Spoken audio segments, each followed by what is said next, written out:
நண்பர்களுக்கு வணக்கம். தினம் ஒரு தாவரம் நிகழ்ச்சியில் இன்றைக்கி கேசியா அலாட்டா நீங்கள் பார்த்துக்கிட்டு இருக்கிறது.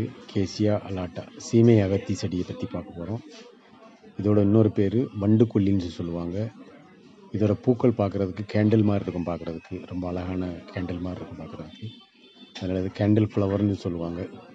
இதோட இலைகள் பார்த்திங்கன்னா இதோட இலைகள் அமைப்பு அகத்தி இலைகளை போல இருக்கும் பார்க்குறதுக்கு. அகத்தி இலைகள் சிறுசாக இருக்கும். இது அகத்தி இலை போலயே பெருசாக இருக்கும். இலைகளோட அமைப்பு பார்த்திங்கன்னா அகத்தி இலையை போலயே இருக்கும். நீங்கள் பார்த்துக்கிட்டு இருக்கிறது கேசியா அலாட்டா. இப்போ நீங்கள் பார்க்குறது அகத்தியோட மரம். அகத்தி மரத்தோட இலைகள் பார்த்தீங்கன்னா அதோட சைஸ் பார்த்தீங்கன்னா இலை சின்னதாக இருக்கும் பார்க்குறதுக்கு. இதே மாதிரி தான் இருக்கும் பார்க்குறதுக்கு அந்த சீமை அகத்தியோட இலைகள்.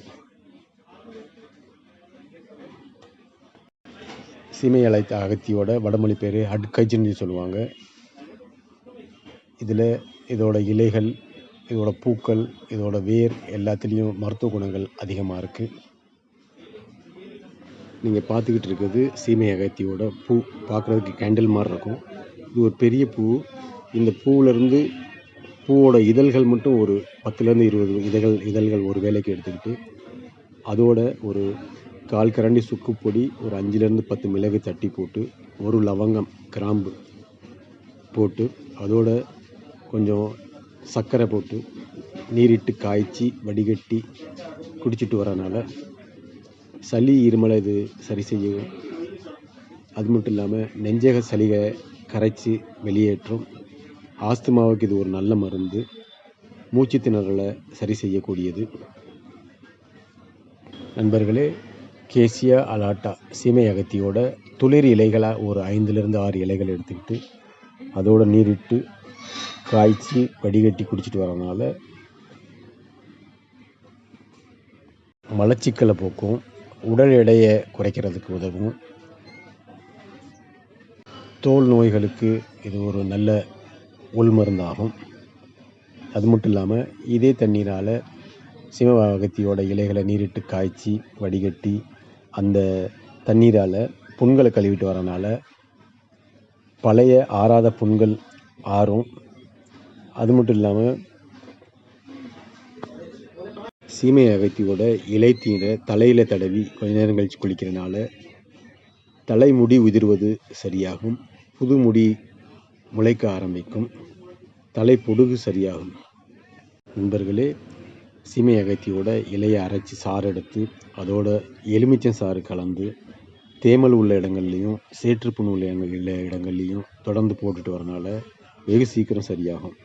நண்பர்களே, தேங்காய் எண்ணெயில் சீமை அகத்தி இலைகளை அரைச்சி சாறு எடுத்து சேர்த்து சிறு தீயில காய்ச்சி அடுப்பை அணைத்து விட்டு சிறிது எலுமிச்சம் சாறு கலந்து நகைச்சுற்றுக்கு போடுறதுனால நகைச்சுட்டு சரியாகும். சேற்று புண்ணுக்கு போகிறனால சேற்றுப்புண் சரியாகும். தொடை இடுக்குகளில் ஏற்படுற படர் தாமரை போன்ற கக்கூஸ் படைன்ற சொல்கிற அரிப்பு தர்ற நோய்களுக்கு இட்டு வரனால தோல் நோய்களை இது போக்கக்கூடியது.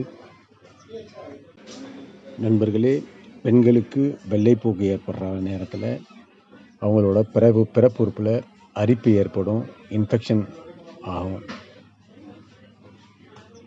அப்படிப்பட்ட நிலையில் சீமை அகத்தியோட இலைகளை சிறிது எடுத்துக்கிட்டு அதோட சீமை அகத்தியோட பூக்களும் சிறிது எடுத்துக்கிட்டு அதோட தேங்காய் எண்ணெய் இட்டு சிறு தீயில காய்ச்சி வடிகட்டி வச்சுக்கிட்டு அந்த எண்ணெயை பிறப்புறுப்பில் தடவிட்டு வரனால வெள்ளைப்போக்குனால் ஏற்படுற அரிப்பு, இன்ஃபெக்ஷன் ரெண்டும் சரியாகும்.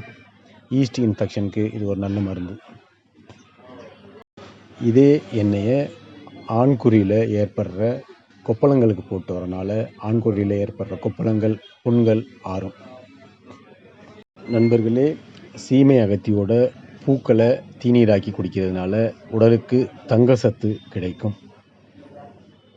சீமை அகத்தியோட பூக்களை சிறிது கைப்பிடி அளவுக்கு எடுத்து அதை அரைச்சி அதோட நீரிட்டு பனங்கற்கண்டு சேர்த்து காய்ச்சி வடிகட்டி குடிச்சிட்டு வரனால இது ஈரலுக்கு பலத்தை கொடுக்கக்கூடியது.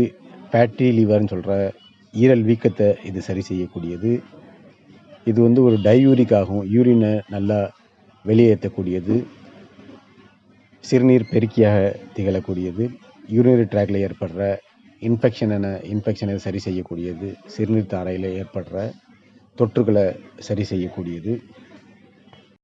நண்பர்களே, சீமை அகத்தியோட இலைகள் தோல் சம்பந்தப்பட்ட அனைத்து நோய்களுக்கும் நல்ல மருந்தாகும். சீமை அகத்தியோட இலைகளை அரைச்சி சாறு எடுத்து அதோட காவிக்கல்லோட சூரணம் கொஞ்சம் கலந்து அக்கி புண்களுக்கு போட்டுட்டு வரனால அக்கி புண்கள் வெகு சீக்கிரம் குணமாகும். நண்பர்களே, சீமை அகத்தியோட இலையை அரைச்சி சாறு எடுத்து அதோட கருஞ்சீரகத்தை கொஞ்சம் அரைச்சி போட்டு தேங்காய் எண்ணெயில் கலந்து சிறு தீயில காய்ச்சி ஒரு தைலமாக தயார் செஞ்சு வச்சுக்கிட்டு வெண்குஷ்டம் உள்ள இடங்களில் தொடர்ந்து போட்டுட்டு வரனால அந்த தோலில் நிறம் மாற்றம் ஏற்படும். மற்ற தோல் நோய்களான சொறி, சிரங்கு, அரிப்பிற்கும் இதை உபயோகப்படுத்தலாம். நண்பர்களே, சீமை அகத்தி அகத்திக்கீரைக்கு இணையான மருத்துவ குணங்களை கொண்டது. சீமை அகத்தி இலைகளை தேங்காய் எண்ணெய் விட்டு காய்ச்சி வடிகட்டி அதை தலையில் தேய்ச்சி ஒரு அரை மணி நேரம் கழிச்சு குளிச்சுட்டு வரனால தலைமுடி உதிர்வது சரியாகும். புதிதாக முடி முளைக்கும், பொடுகு போகும்.